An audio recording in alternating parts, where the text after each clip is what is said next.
Hello everyone, welcome to my channel. तो YouTube पे अभी एक कंट्रोवर्सी सबसे ज़्यादा चल रही है, जो है नेहा तिवारी, सचिन, मनीषा और इनके साथ साथ बहुत सारे लोग इनके साथ जुड़े हुए हैं, जिनकी वीडियोज़ आ रही हैं। जो लोग इनको पहले से फॉलो करते हैं तो उनको तो कंट्रोवर्सी का पता चल रहा है कि क्या हो रहा है, लेकिन जो लोग नए हैं और वो देख रहे हैं तो उनको समझ ही नहीं पा रहे हैं कि आखिरकार हुआ क्या, कंट्रोवर्सी किस वजह से हुई है और ये सब लोग आपस में कैसे मिले, क्योंकि सब अलग अलग हैं। तो सब लोग कैसे मिले, ये क्या पहले से फ्रेंड्स थे, इनकी कंट्रोवर्सी कैसे हुई और ये जो भाई बहन का रिश्ता है ये कब से है और कैसे हुआ। कुछ लोगों को इसका पता बिल्कुल भी नहीं चल पा रहा है।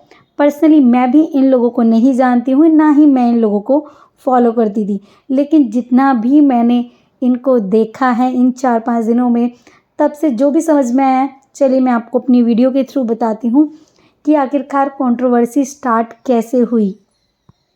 तो नेहा आशीष तिवारी, सचिन मनीषा और आकांक्षा, सरिता और ये नीतू, इनका एक पूरा ग्रुप है और ये साथ में प्रमोशन वीडियोस बनाया करते थे। जितने भी कोलैब्स वगैरह आते हैं उनका प्रमोशन वीडियोस करते थे। तो इसके थ्रू ये लोग मिलते थे आपस में और इन लोगों का मतलब थोड़ा फिर फ्रेंडशिप वगैरह बढ़ने लगी, तो ये अपने साथ में ट्रिप भी प्लान करने लगे। जो नेहा आशीष तिवारी थी, उनके जो हस्बैंड थे वो कोविड में एक्सपायर कर गए थे और उसके 10 दिन बाद नेहा तिवारी ने एक वीडियो बनाया था कि उनके हस्बैंड एकदम से कैसे एक्सपायर कर गए, डॉक्टर्स की गलती थी। और जब वो अपना एग्ज़ाम देने के लिए अपने मायके में आई थी, तब उनके जो हस्बैंड हैं उनकी डेथ हुई थी। तो इसके चलते उन्होंने 10 दिन पे एक वीडियो बनाई थी जो काफ़ी ज़्यादा वायरल हुई थी। उसके बाद ये अपने मायके आ जाती हैं और ये फिर अपने यूट्यूब और इंस्टाग्राम पे काम करना स्टार्ट कर देती हैं। फिर एक दिन ये आती हैं जोश टॉक पे, वहाँ से ये थोड़ा वायरल होती हैं। उसके बाद से इनके फॉलोअर्स काफ़ी बढ़ने लग जाते हैं और देखिए, जब फॉलोअर्स आपकी ज़्यादा फ़ैन फॉलोइंग आपकी अच्छी होती है तो आपके पास कोलैब्स के, प्रमोशंस के बहुत सारे काम आ जाते हैं। तो इसी तरीके से ये सब आपस में फ्रेंड बने थे। और जो सचिन है वो भी, उन्होंने अपना एक नया घर बनाया था जिसमें उन्होंने इन सबको इनवाइट किया। ऐसा वीडियोस के थ्रू मैं आपको बता रही हूँ। जब नेहा तिवारी वहाँ जाती हैं तो वो देख के बिल्कुल चौंक जाती हैं कि तुमने तो बहुत अच्छा घर बनाया है, बिल्कुल ये तो महल है। और वो सचिन से कहती हैं कि तुम्हारा घर बहुत ज़्यादा सुंदर है और ये तो बिल्कुल महल के जैसा है। उसके बाद से इनकी शुरुआत होती है। सचिन और नेहा जो है वो आपस में मुँह बोले भाई बहन बन जाते हैं और इनकी 1-2 वीडियोज़ भी आती हैं रक्षाबंधन वगैरह वाली। और उसके बाद से इनका जो है आपस में भाई बहन का, जो सचिन है वो उनको दीदी कहते थे, इस तरीके से वीडियो आनी स्टार्ट हो गई। और ये लोग आपस में सब लोग मिलके ट्रिप्स भी किया करते थे, ट्रिप पे घूमने जाया करते थे। लेकिन जब इनकी ज़्यादा नज़दीकियाँ बढ़ने लगी तो सब लोग नोटिस करने लगे।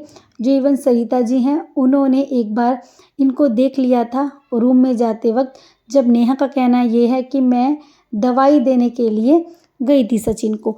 तो उन्होंने मनीषा को ये चीज़ों को समझाने की कोशिश की कि देखिए, तुम्हारे जो हस्बैंड की नज़दीकियां हैं वो नेहा के साथ कुछ ज़्यादा बढ़ रही हैं, तो इस चीज़ को तुम संभालो, अपना रिश्ता संभालो। तब पता नहीं क्यों हर किसी को समझ में आ रहा था, लेकिन मनीषा कहीं ना कहीं कुछ दबी हुई थी, कुछ डरी हुई थी कि वो कुछ खुल के कह ही नहीं पा रही थी। उसने इस चीज़ों को इतना लाइटली लिया कि उसके बाद से चीज़ें और बढ़ने लगी। जो नेहा तिवारी हैं उनकी एज 40+ है और सचिन 30-31 साल के हैं शायद। तो इतना एज डिफरेंस है, फिर भी इन्होंने आपस में अफेयर चलाना स्टार्ट कर दिया। अब उसके बाद जो नेहा है वो भी अपनी घर की सारी बातें सचिन को बताया करती थी और सचिन भी अपने घर की सारी बातें एक दूसरे से शेयर करते थे।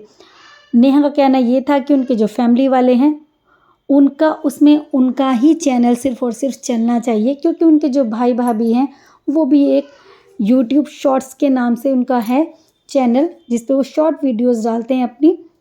तो वो चैनल चलाते थे कि इस घर में 2 चैनल एक घर में नहीं होने चाहिए, क्योंकि मैं भी सेम चीज़ दिखा रही हूँ और वो भी सेम चीज़ दिखाएंगे तो लोग कम इंटरेस्टेड होंगे व्लॉग्स में।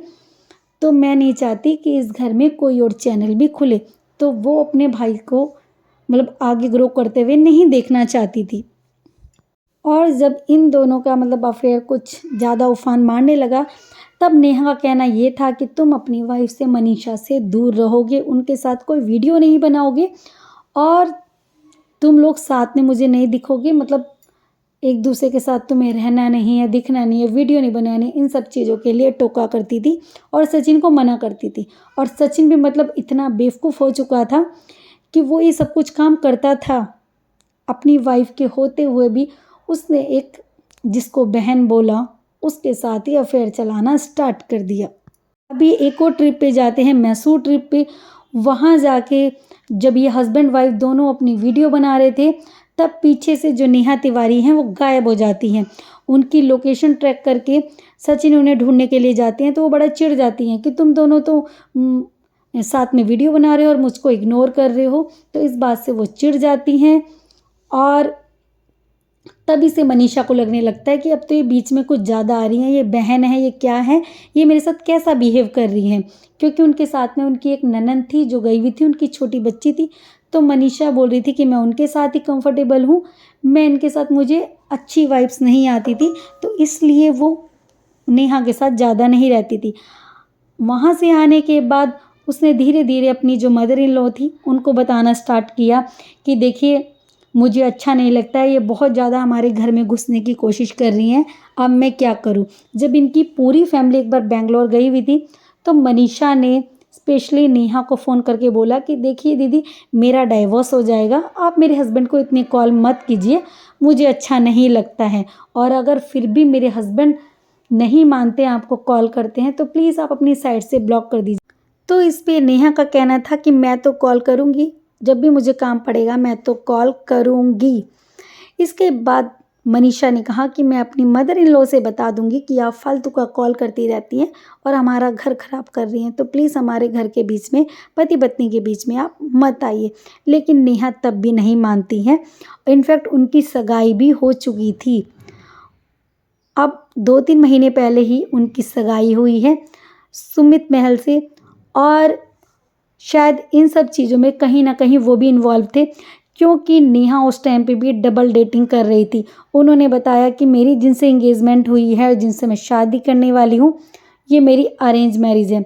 जबकि सचिन का कहना अब ये है कि इनका काफ़ी लंबे टाइम से उसके साथ अफेयर चल रहा था और ये लव मैरिज है। तो एक तरफ ये जो अपने भैया बना रखे थे इन्होंने, इनके साथ वो पूरा हुक्म करके प्यार जता रही थी, और दूसरी तरफ सुमित के से वो बात कर रही थी।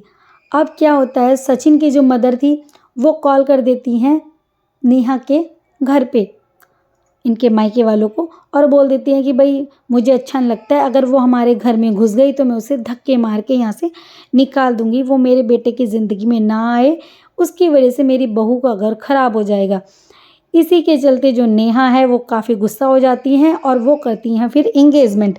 अब एंगेजमेंट में वो इनवाइट करती हैं सचिन को, लेकिन इनकी फैमिली वाले चिढ़े होते हैं, वो उनको इनवाइट नहीं करते। जब सचिन पहुंच जाते हैं भोपाल होटल में, तब इनके भाई मना कर देते हैं साफ साफ कि तुझे किसने इनवाइट किया है, तुझे यहाँ आने की ज़रूरत नहीं है।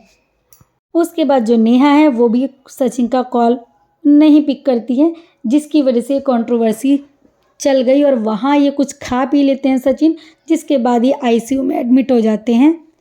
क्योंकि ये भी तो धोखा दे रहे थे ना, ये भी तो अपनी दीदी के प्यार में पड़े हुए थे, तो ये कुछ खा लेते हैं जिसकी वजह से ये आईसीयू में एडमिट हो जाते हैं। लेकिन ये फिर कम बैक करते हैं, जब ठीक होके आ जाते हैं तब इन्हें चाहिए होती है माफ़ी, कि अब मुझसे माफ़ी मांगो, तुमने ऐसा क्यों किया। उसी से ये कंट्रोवर्सी सारी फैल जाती है। और तो और बातें ये भी आई कि ये मैसूर जाके शादी भी करना चाहते थे, और प्रेगनेंसी की न्यूज़ भी इनकी आ रही है कि ये लोग जाके मैसूर में शादी करना चाहते थे। और सचिन का कहना भी यही था कि मैं मनीषा को डाइवोर्स दे दूंगा और तुमसे मैं शादी कर लूँगा। मतलब घर की इज्जतें तो इन्होंने ख़राब कर दी हैं, यूट्यूब पे सबको मतलब बेवकूफ़ बना दिया है, भाई बहन का रिश्ता बोल बोल के इन्होंने इतनी घिनौनी हरकतें कर रखी हैं। वहीं जब मनीषा रोकती है अपने पति से बात करने के लिए, तो नेहा का कहना यही था कि तूने अपने कॉलेज में इतने लड़के नहीं देखे होंगे जितने मेरे पीछे अभी भी पागल हैं। तो इनके साथ में बहुत सारे लोग जुड़े हुए हैं। अब वो सब निकल के आ रहे हैं और उन सब की वीडियोज़ आ रही हैं, लेकिन इनका सच यही था, यहीं से इनका स्टार्टिंग हुई थी और ऐसे ही इनकी कंट्रोवर्सी हुई है। इस कंट्रोवर्सी में इनकी पूरी फैमिली वाले भी आ चुके हैं। ये लोग भी एक दूसरे की धज्जियां उड़ा रहे हैं। कम्युनिटी खेला जा रहा है, लाइव आया जा रहा है, वीडियोज़ आई जा रही हैं और प्रूफ पे प्रूफ रखे जा रहे हैं। वीडियो अच्छी लगी तो प्लीज़ लाइक कीजिएगा, चैनल पे नए हैं तो सब्सक्राइब कीजिएगा और कमेंट बॉक्स में अपनी राय रखना बिल्कुल भी मत भूलिएगा।